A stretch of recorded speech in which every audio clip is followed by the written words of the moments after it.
자, 2부 들어가도록 하겠습니다. 우리 정규 라이브 진행 중에 있고요. 우리 1부 오피스텔 취득세 관련해서 잘 보셨죠?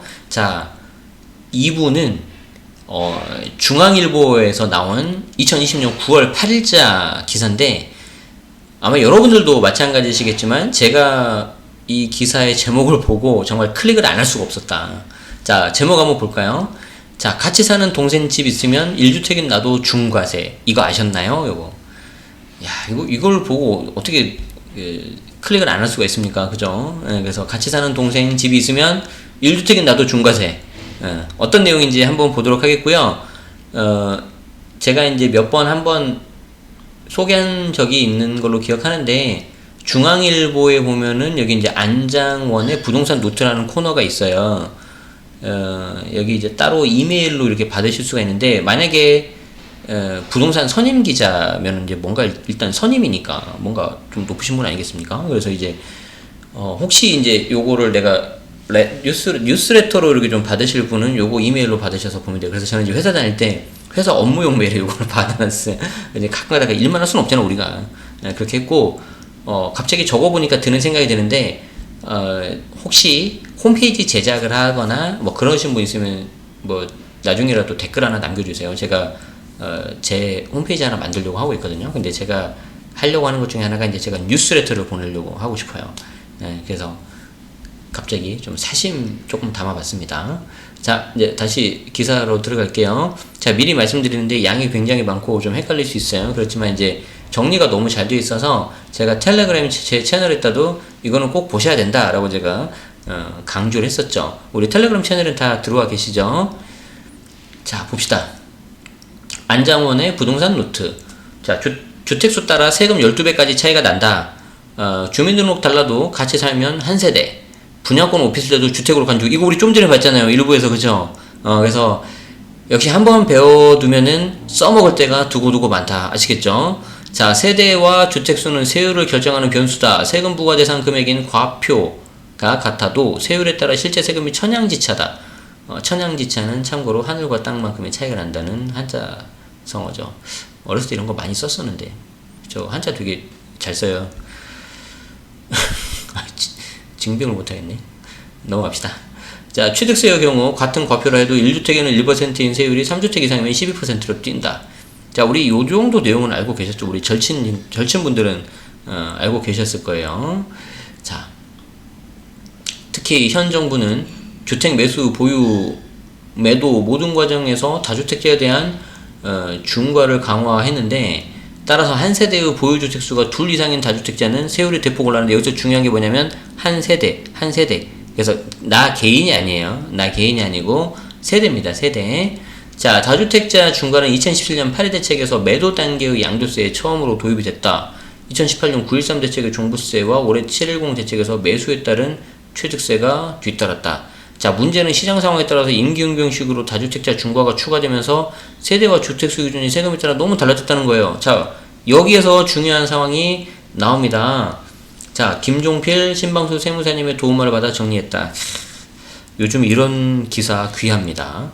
그리고 이제 김종필 신방수 세무사님 같은 경우에는 우리 채널 제네시스 박에서도 기사 인용할 때 이분들 기사 많이 한 기억이 나거든요. 그래서 워낙 실력 있으신 분들이고, 저도 이분들 책 많이 사서 보고 있습니다. 이 자리를 빌어서 두 분 세무사님께 감사 말씀 드립니다. 네, 그래서 아주 굉장히 소중한 자료예요. 그쵸? 자, 한번 봅시다. 같이 사는 동생의 집이 있으면 다주택자? 자, 세대라는 거는 같은 주소, 주민등록표죠. 같은 주소나 같은 집에 함께 사는 가족을 말한다. 자, 요 뒤에 말이 무서운 거예요. 즉, 주민등록은 다르더라도 내가 한 집에서 같이 먹고 잠자면은 가족이라는 거죠. 그래서 이제 우리 한자 말에 이제 식구라는 말이 있지 않습니까? 먹을 식, 입 구자. 식구잖아요, 식구. 같은 입으로 먹으면은 음식을 같이 하면 가족이라는 거죠. 그래서 먹는 게 굉장히 중요해요. 자, 근데 이제 가족 범위는 생판 모르는 남은 아니고 배우자, 직계, 좀비속, 그리고 형제 자매다. 아시겠죠? 그래서 이 가족의 범위가 만약에 이렇게 주민등록표 같이 있거나 한 집에 살아버리면은 같은 세대로 들어갈 수 있다는 거죠. 자, 주민등록이 달라도 같이 살면 같은 세대다. 요 말이 굉장히 중요합니다. 얹혀 사는 동생이 집을 갖고 있으면 서울과 같은 조정대상 지역에서 매도하는 집의 양도세가 1주택 비과세 혜택을 받지 못하고 오히려 2주택 중과세율을 받는다. 왜? 동생이 나랑 같이 살았으니까. 주민등록 다른데요? 필요 없어요. 같이 살았으니까. 어떻게 아나요? 그거는 이제 뒤에 말씀드릴게요. 그건 이제 세무공무원의 역할이에요. 그래서 그 세무공무원이 전체를 다는 모를 수 있겠지만 원칙은 같은 세대라는 거예요. 아시겠죠? 그래서 정말 중요한 내용이에요. 이 하나로 모든 결과가 다 달라질 수가 있다. 자, 배우자와 30세 미만 미혼자녀는 주민등록과 거주지가 달라도 같은 세대로 본다. 즉 배우자와 자녀는 주민등록 쪼개기가 안 된다는 건데 예외가 있어요. 기억나요? 안 나요? 기억나시죠? 기억나죠? 30세 미만 자녀라 하더라도 일정 소득이 있으면 세대 분리가 된다. 더 정확하게는 양도세는 그 전처럼 되어 있었고 취득세는 올 초까지만 해도 안 됐어요. 그런데 올 이제 8월 달에 그게 가능하게 됐어요. 그쵸? 그래서 취득세하고 양도세가 이제 서로 같아졌다. 우리 입장에선 다행이다. 아시겠죠? 그래서 그 내용 이제 나옵니다. 자, 30세 미만 미혼 자녀 별도 세대 가능하냐? 가능하다. 30세 미만 미혼 자녀를 완전히 분리할 수 있다. 제일 중요한 게 소득이 중위소득 40% 이상이면 된다.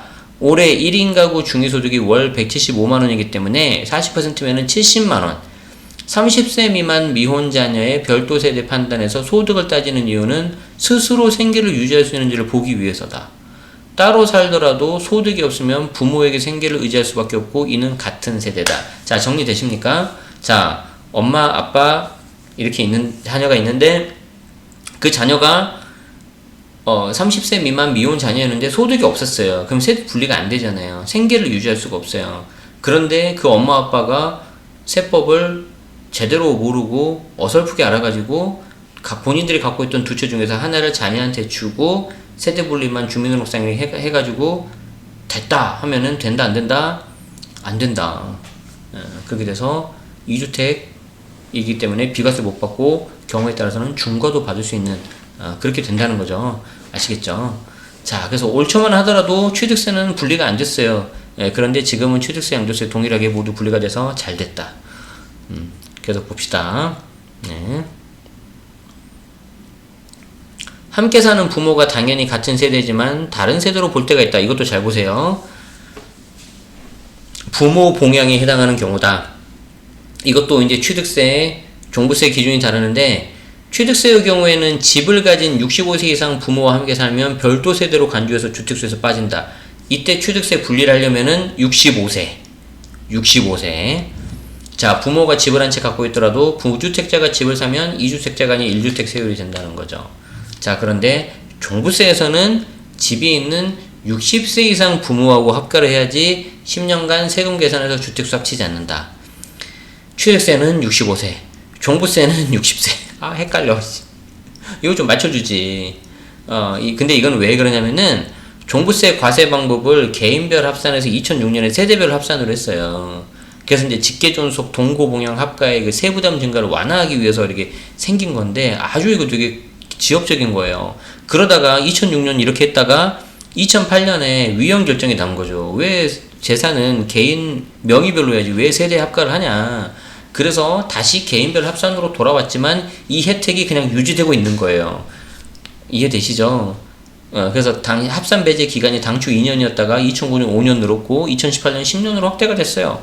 그래서 60세, 지금 종부세 이야기하고 있는 겁니다. 60세 미만일 때 합가해서 60세 이상이 됐으면 합가한 날부터 10년 기간 중에서 60세 이상인 기간에 대해서 혜택이 주어진다. 무슨 말인지 모르겠다. 그죠? 저도 솔직히 잘 모르겠어요, 이거. 되게 구석진 그런 내용이에요. 그래서 그냥 이런 게 있다라고만 하고 좀 일단 넘어갑시다. 자, 합산 배제는 신혼부부한테도 적용된다. 혼인 후 5년간은 부부의 주택수를 합치지 않고 따로 계산한다. 혼인으로 늘어나는 세부담에 대한 완충 장치인 셈이다. 이것도 제도 도입 초기엔 2년이었다가 2009년 5년으로 늘어났어요. 어쨌든 경우에 따라서 이렇게 좀 세대 같이 살아도 좀 분리되는 경우가 있지만 취득세, 종부세, 양도세 기준이 다 다르다. 나이도 다르고. 그렇기 때문에 요거는 좀 조심하시기 바랍니다. 그냥 이런 게 있다더라 정도만 알고 일단 넘어갑시다. 자, 그리고 이제 여기서 이제 좀 조심해야 되는 거. 자, 이제 드디어 여러분들이 기다리던 입주권과 분양권. 자, 집이 아닌데도 세제에서 집으로 보는 게 입주권과 분양권이다. 집이 아닌데도 집으로 보는 게 입주권과 분양권이다. 둘 다 새 아파트에 들어갈 수 있는 권리인데, 자, 분양권이 일반 분양을 통해 받은 권리이고, 입주권은 재건축 재개발 조합원의 권리. 요거까지는 아시죠? 자, 그런데 입주권 먼저 볼게요. 입주권은 주택이었다가 재건축 재개발 공사를 위해서 멸실된 뒤 받는 것이기 때문에 주택의 연장선상으로 일찍부터 주택으로 간주했죠. 그래서 입주권은 지금도 취득할 때도 들어가고 나중에 양도할 때도 주택수 들어가요. 그래서 2000년대 초중반 이때 다주택자 양도세 중과를 도입할 때 입주권 주택세 넣었어요. 지금도 넣었죠. 그런데 입주권 자체를 팔 때는 양도세 중과가 안 들어가죠. 이 말은 입주권 자체 파는 것도 양도세 중과 넣으면 그냥 끝난다는 거. 혹시 뭐 정부 관계자 그런 분 안 계시죠? 예, 다 아실 거예요. 그분들은 다 아시는 내용이죠. 아직 나오지 않은 규제 중에 하나다. 입주권 중과 들어가면 그냥 끝난다. 자, 또 분양권 갑시다. 분양권은 현 정부 들어 주택에 포함이 됐다. 잘 들으세요. 내년 1월 1일 이후 계약하는 분양권부터 양도세 산정 주택수에 들어간다. 뭐야, 입주권은 내가 알겠어. 근데 분양권이 주택수에 들어간 것도 알겠는데 왜 갑자기 1월 1일이지? 아까 우리 외웠던 8월 12일은 뭐지? 취득세가 8월 12일. 양도세는 21년 1월 2일. 제네시스 생일은 4월 26일. 이렇게 세 가지를 세트로 외우시면. 자, 취득세는 20년 8월 12일. 양도세는 21년 1월 1일. 분양권 주택수 따질 때. 됐어요? 요거 됐어요? 요거. 됐죠? 요 두 개 외울 수 있죠?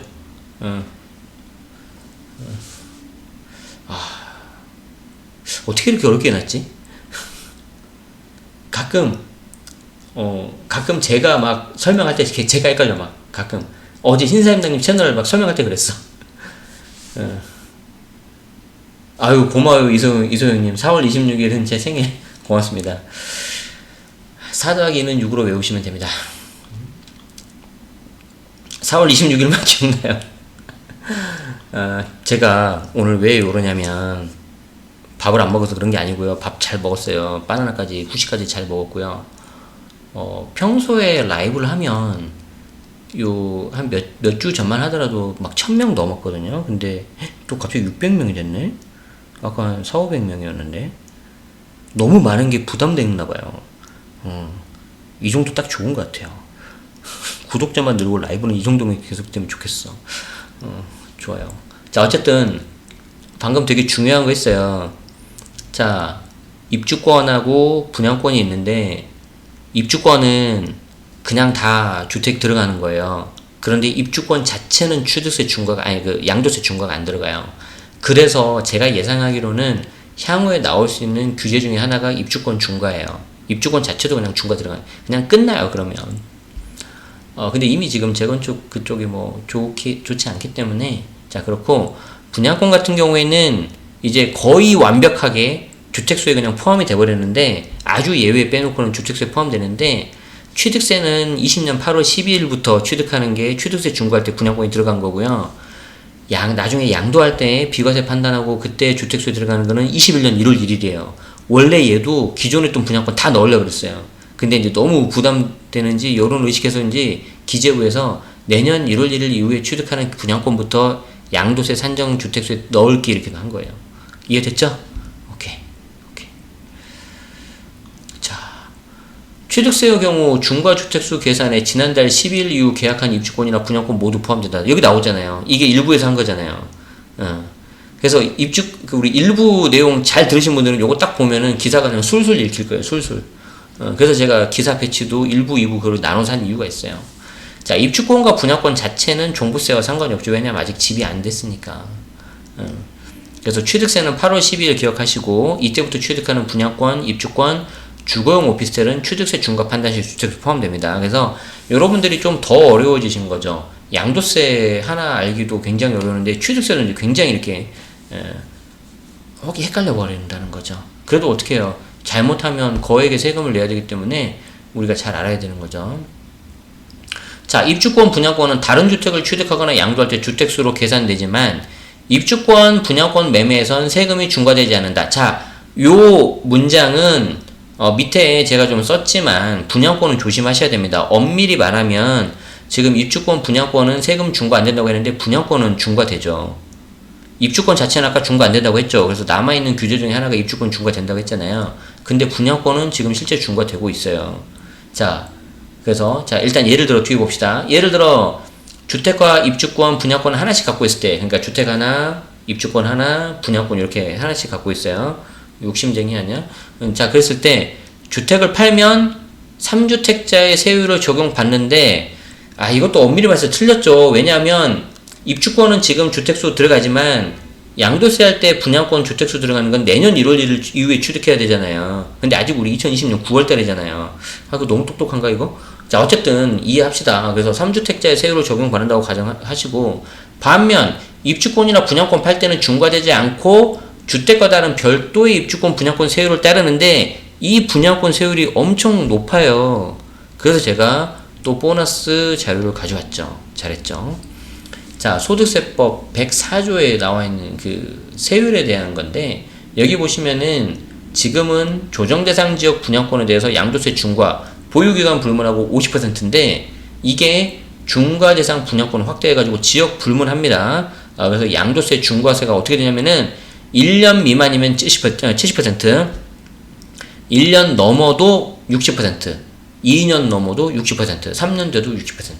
언제부터? 21년 6월 1일 이후 양도하는 분부터 적용한다. 그래서 분양권은 중과돼요. 분양권은 엄밀히 말해서 중과되고 있는 거예요. 입주권은 2년만 넘으면 일반과세가 되지만. 그래서 머리 아프죠?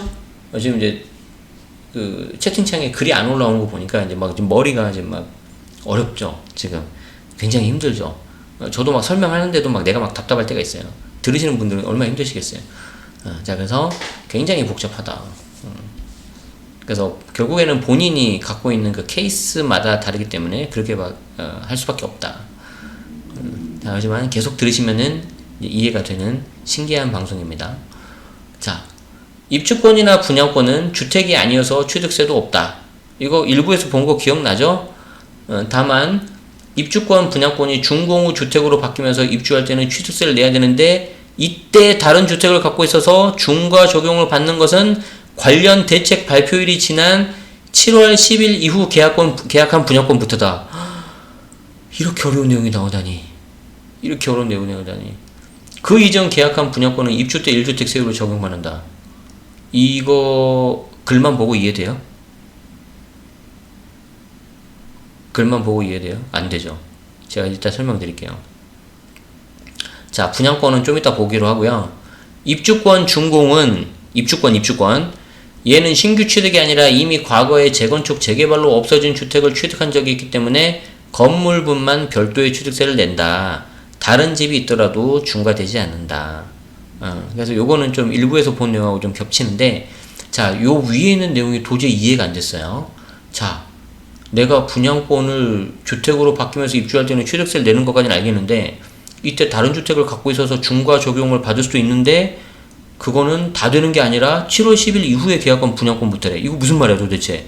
아까 8월 12일, 뭐 21년 1월 1일, 4월 26일 다 잘 외우는데 이거 도대체 요 7월 10일 이건 도대체 뭐야? 이건 이거죠. 제가 이제 또 보너스 자료를 가져왔어요. 이것도 온라인 세금 좀 좋아. 자, 여기 보시면 7월 10일 날 대책이 나오지 않았습니까?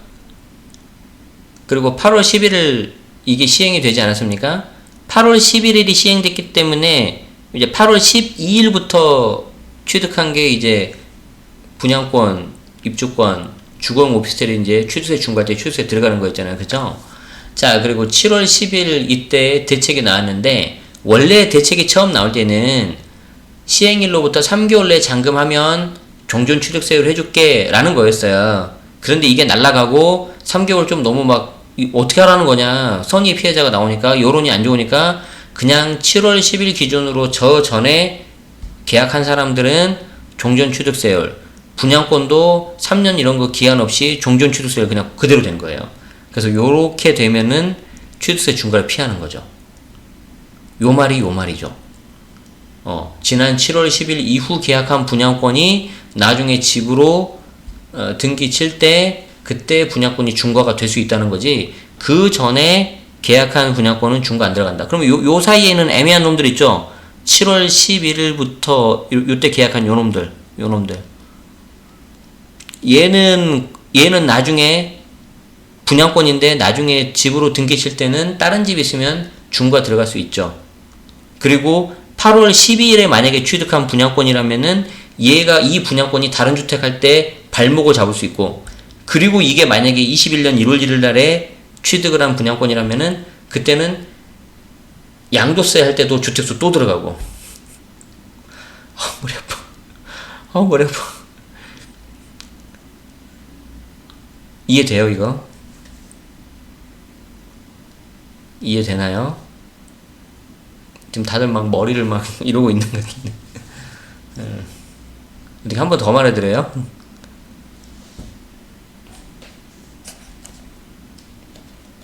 아무 반응이 없으시네요. 지금 618명이 들어와 있다고 되는데 아무 말이 없네. 어렵죠. 자, 잘 들어봐요. 분양권만 생각하세요. 분양권. 그냥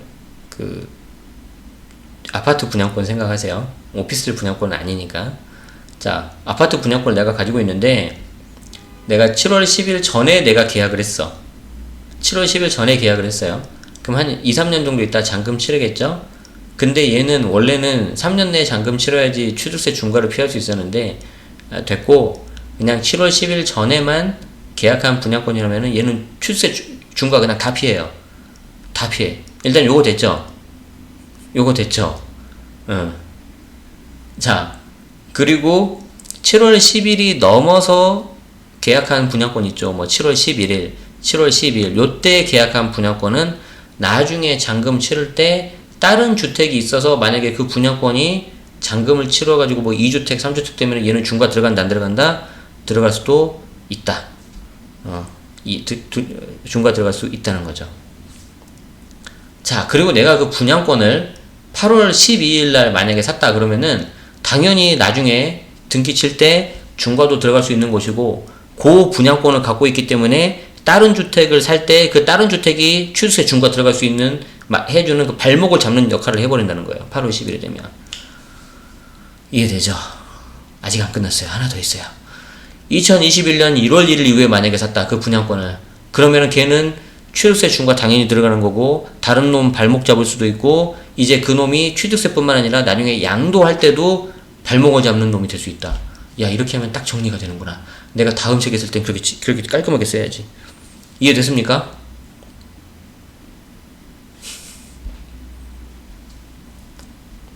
맥주 마시는 걸 멈추고 들어도 머리가 빙빙 도신다고 하시네요. 스카이 스노이님. 그 전에 마신 맥주 양을 생각하신 거랍니다.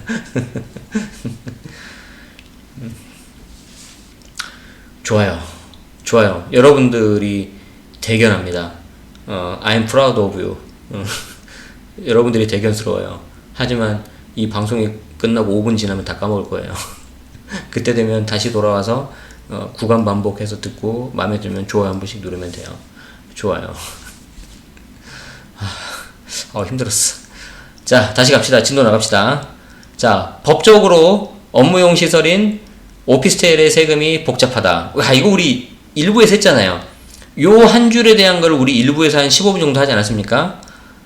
미진님께서는 감탄하셔서 슈퍼챗을 쏴주셨네요. 고맙습니다. 양배추즙 사먹도록 하겠습니다. 자, 법적으로 업무용 시설인 오피스텔의 세금이 복잡한데 여기에 대해서는 우리가 일부 시간에서 충분히 알아봤다. 그래서 글자만 봐도 우리는 축축축축 볼 수 있다. 자, 이미 양도세와 종부세에선 주택으로 사용하는 오피스텔을 주택으로 보고 과세하고 있다. 주택수에 포함하고 중과대상이거나 이건 제가 일부에서 말씀드렸죠. 양도세는 이미 그렇게 하고 있었다고.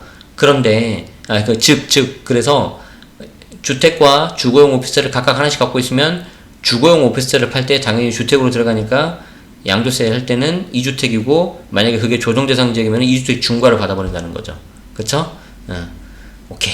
그리고 종부세도 합산된다. 그런데 지난 710 대책에 따라서 입주권 분양권과 함께 주거용 오피스텔도 취득세를 산정하는 주택수에 포함됐다. 이때 취득세 산정하는 주택수에 포함되는 날짜 며칠이라고요? 7월 10일이 아니라 8월 10일이라고요. 8월 10일. 아시겠죠? 자, 주택과 주거용 오피스텔을 하나씩 갖고 있으면서 집을 한 채 더 사면 3주택 취득세율이 적용이 된다. 당연히 이때 전제 조건은 주거용 오피스텔을 8월 10일 이후에 사야 됩니다. 그래서 주택은 상관이 없고 주거용 오피스텔을 8월 10일 날 산 상태다. 그리고 이 상태에서 주택 하나 더 사면 이때 3주택 취득세율 조정이면 12%, 비조정이면 8%. 만약에 저 주거용 오피스텔을 8월 10일 전에 샀다. 그러면 발목 잡아 안 잡아? 여기 전에 샀으니까 발목 잡아 안 잡아? 안 잡잖아요. 그러니까 그냥 2주택 중과만 들어간다. 그러면 조정대상 지역이면은 일시적 입주택 비과세하면은 1에서 3%, 비조정이면 그냥 1에서 3%. 이제 이 정도 되면 이제 손 놔버리죠. 야, 나 이제 안 해, 이제 나 안 해. 이렇게 되는 거지, 이제. 그게 느껴져요. 제가 어제 신사임당님 채널에서도 느꼈는데, 그 전에 제가 세금 강의를 할 때는, 아니면 유튜브에서 이렇게 채널에서 말을 하면은, 제가 말하면서도, 듣는 사람이, 이 정도면 이해하겠구나. 그런 게 느껴져요. 근데, 지금은 제가 어떤 느낌이 드냐면 두 가지가 드는데, 야, 이거는 정말 이해 못하겠다. 말로 듣는 게 너무 어렵겠다. 이거 정말 힘들겠다. 그게 느껴지고, 두 번째는 뭐냐면, 와, 이 어려운 걸 어떻게 나에게 설명을 하고 있을까. 대단하다. 죄송합니다. 오늘 좀 약간 좀 제가 좀 까불더라도 이해하세요. 인원이 얼마 안 되니까 재밌네요.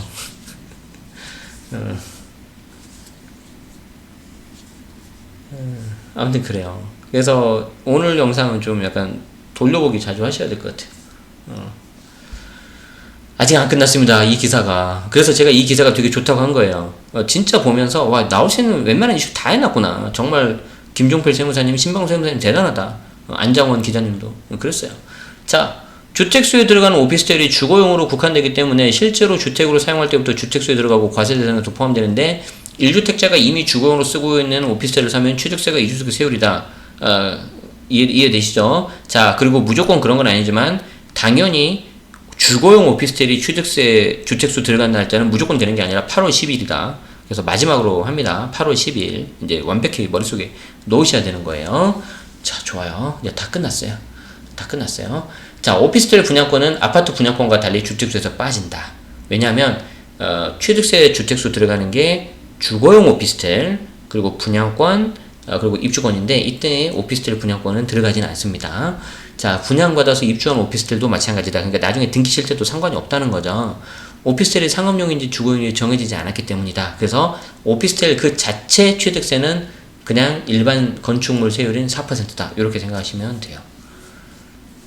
오케이. 그래서 오피스텔은 취득세 중과 자체는 없다. 다만 다른 주택을 취득세 중과 받게끔 발목을 잡을 수 있다. 요 용도로 기억을 하시면 돼요. 그렇게 하시면은 깔끔하게 끝날 것 같다. 그래서 앞에 우리가 했었던 일부를 먼저 들으시고 아마 이번 주 내일 모레 이제 금요일 날 올라갈 겁니다. 일요일 날 올라갈 겁니다. 그거 먼저 들으시고 그 다음에 이걸 들어서 딱 두 개를 붙이면은 거의 완벽하게 정리가 된다. 그리고 이제 아까 제가 이거 설명했었던 거 있죠. 되게 어려웠던 내용. 요걸 이제 들으시고 이제 이해가 되고 하면은 세상을 살아가실 때 어지간한 고난과 극복을 다 해결하실 수 있을 것 같다. 그렇게 좀 말씀드리고 싶고요. 세비트님 고맙습니다. 항상 응원해주시고 네 고맙습니다. 좋아요. 여기까지입니다. 어떠셨어요? 오늘 좀 어려웠죠? 네, 어려웠죠. 텔레그램에 제가 기사를 줬는데 기사만 보셔서 이해하시는 게 쉽지 않을 것 같다 라는 생각이 들었어요. 텔레그램 주소는 그렇지 않아도 원하실 것 같아서 여기 드립니다.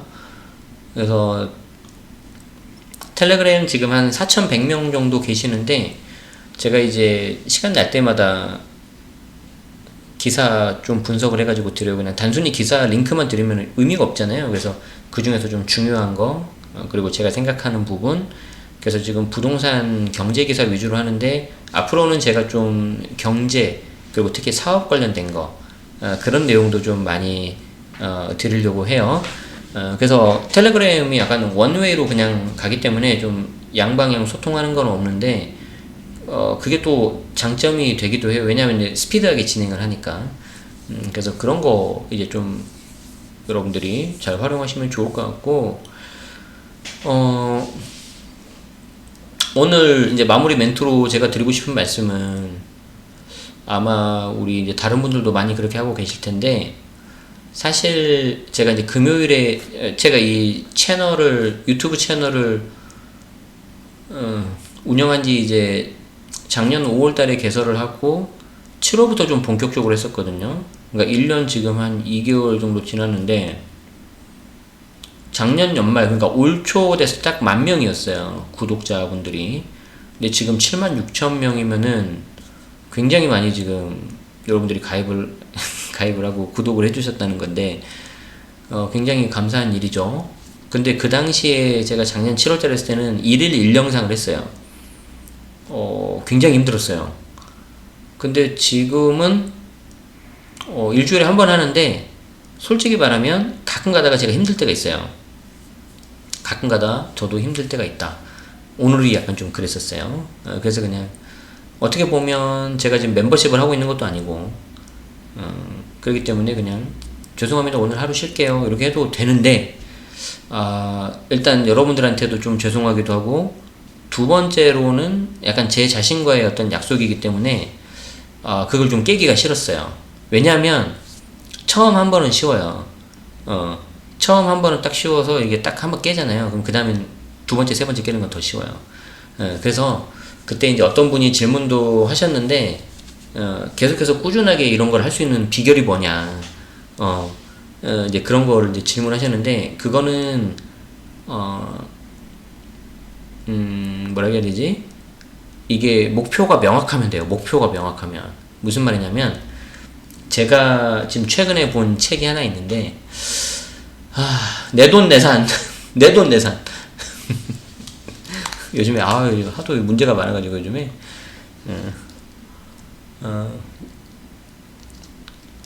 뭐였지 제목이? 갑자기 되게 감명적으로 봤는데 그 제목이 생각이 안 나는 이 민망한 상황이네. 창작의 블랙홀을 건너는 크리에이터를 위한 안내서, 라이언 홀리데이가 지은 작품입니다. 저 책을 보면서 제가 하나 결심을 한 게 있어요. 나만의 제국을 만들어야 되겠다. 나만의 제국을 만들겠다. 그래서 나만의 제국을 만들기 위해서, 아까 제가 중간에 사심 제가 담아서 하나 질문하지 않았습니까? 그 홈페이지 제작할 수 있는 사람 한번 연락 달라고. 그래서 그런 것도 좀 하려고 하고 있고요.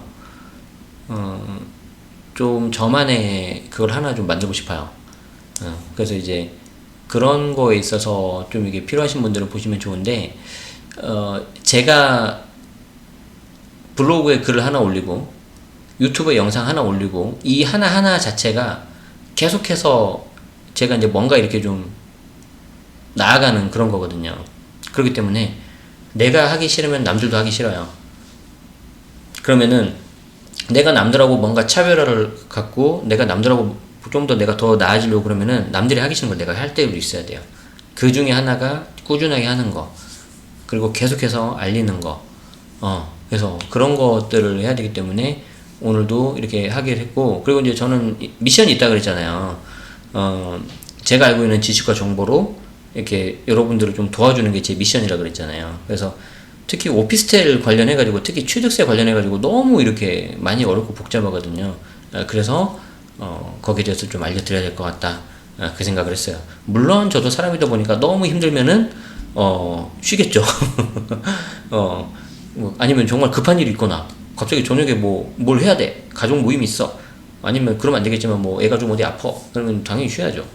그런데 이제 그런 게 아니라면은 이렇게 하려고 하고 있습니다. 그래서 이 책도 한번 보시고 막 이 사람이 막 중간에 이 책은 읽어봐야 된다, 이 책은 좋다, 그럼 막 다 사고 있어요 지금 막. 가지고 막 집에 봐야 되는 책 막 이렇게 쌓여 있는데, 나중에 기회가 되면 그런 것도 이렇게 하나 이렇게 좀 소개하는 것도 좀 해보려고 하고 있고, 텔레그램 채널에서, 텔레그램에서 이제 제가 이제 여러분들한테 그 정보를 알려드리지 않습니까? 그래서 이제 여기 이제 텔레그램 채널에서 이렇게 정보를 알려드리는데, 이렇게 이제 보시면은 가끔가다 이렇게 보시면은 이게 짧게 이렇게 주다 보니까 저도 어쩔 때는 좀 이렇게 길게 뭔가 이렇게 주고 싶고 그럴 때가 있어요. 그래서 좀 더 지나면은 제가 여러분들한테 이메일로 리스트를 받아서 그 이메일을 가지고 좀 뉴스레터를 이렇게 좀 주는 것도 괜찮을 것 같다. 왜냐하면 저도 이제 따로 여러분들 동의하에 문자, 핸드폰 번호를 받아서 문자 같은 거 드리고 있긴 한데, 확실히 문자로는 한계가 좀 있고, 문자를 막 계속 오고 보면 약간 좀 스팸 같은 느낌도 좀 들고, 오늘도 하나 보냈거든요. 근데 좀 그럴 수도 있을 것 같아서 이메일로 저는 좀 뭔가 해보고 싶은 그런 생각이 좀 들어요. 그래서 그 이메일을 약간 굉장히 PDF스럽게, 나만의 전자책 이렇게 스럽게 해가지고 이렇게 만들어서 쏴드리려고 해요. 그래서 아마 그런 거 제가 뭐든지 처음 하면은 무조건 처음에 하세요. 왜냐면 처음엔 다 무료니까.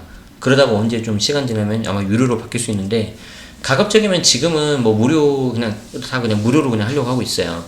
왜냐하면 그에 따라서 뭐 광고 수익도 적지만 들어오고 있고, 또 그게 저도 좀 편하고 그러니까 그런 것 같아요. 그리고 저는 또 유료 강의를 하고 있잖아요. 그러니까 유료하고 무료를 좀 철저하게 저는 구분을 하고 싶어요. 근데 약간 무료인 것 같은데 약간 유료 막 들어가고 약간 애매하고, 그러면 약간 좀 그런 것 같아요. 그냥 내 개인적인 생각이에요. 그게 뭐가 맞는지는 저도 잘 모르는데, 뭐 인생 뭐 별거 있어요?